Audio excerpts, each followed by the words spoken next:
What happens when a US president cuts off funding to an entire nation overnight?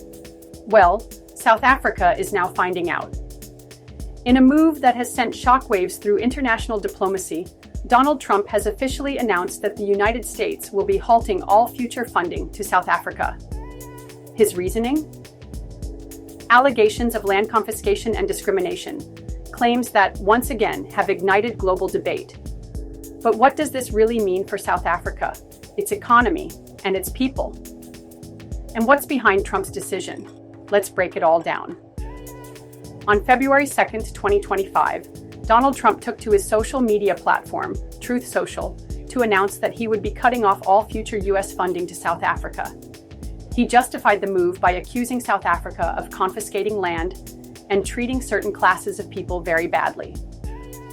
However, his statement lacked specifics or evidence, leaving many to speculate that he was referring to the ongoing land reform policies in South Africa. To understand the significance of this, we need to examine South Africa's recent legislative actions. Just last month, South African President Cyril Ramaphosa signed a bill into law allowing for land expropriation without compensation in specific cases. The law is designed to address historic land disparities rooted in apartheid, where land ownership was overwhelmingly skewed in favor of the white minority. While the South African government insists that this policy is a necessary step toward economic equity, critics, especially in conservative circles, argue that it undermines property rights and could destabilize the country's economy. Trump's response is not unprecedented. During his first term, he had already criticized South Africa's land reform efforts, even ordering an investigation into reports of land seizures and violence against white farmers. At the time, these claims were widely dismissed by South African officials as misinformation. But this time, Trump has gone beyond rhetoric. He's taking financial action. The consequences for South Africa could be severe. In 2023 alone, the U.S. provided nearly $440 million in aid to the country, covering critical areas like HIV/AIDS treatment through the PEPFAR program. South Africa has one of the highest HIV prevalence rates in the world, and cutting off this funding could have devastating effects on public health.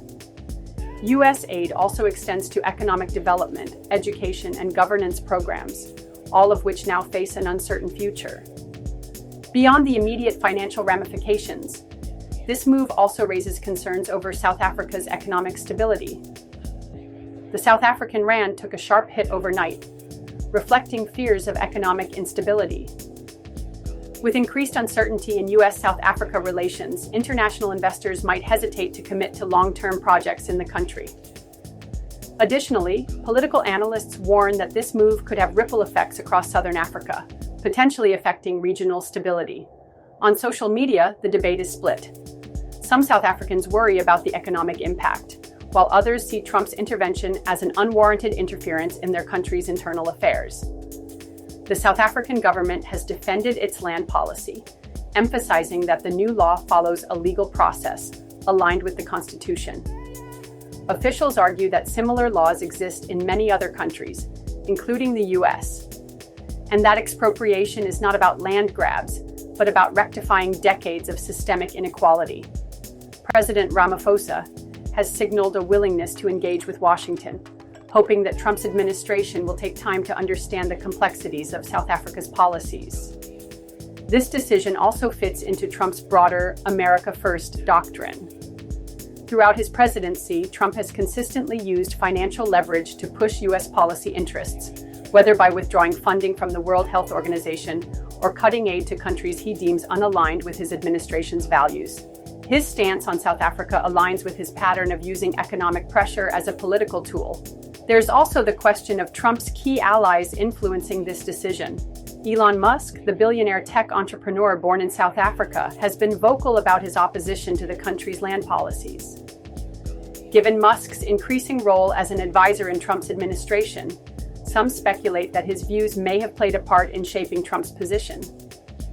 Other conservative figures have also echoed concerns over property rights in South Africa, reinforcing the ideological divide on this issue. Public reaction remains deeply polarized. Some see Trump's move as a necessary stand for property rights and economic stability, while others argue it disregards the historical injustices that land reform seeks to address. There is also significant discussion about the potential for this decision to strain diplomatic relations between the two nations. Could South Africa pivot toward other global powers like China or Russia for financial aid and trade agreements? If so, how would this shift impact U.S. influence in the region? So what's next? Will South Africa find alternative funding sources? Will Trump's decision force a policy shift, or will it only deepen the divide between the two nations? One thing is certain: this story is far from over. Let us know your thoughts in the comments. Should the U.S. cut aid over political disagreements, or is this a reckless move that could hurt millions?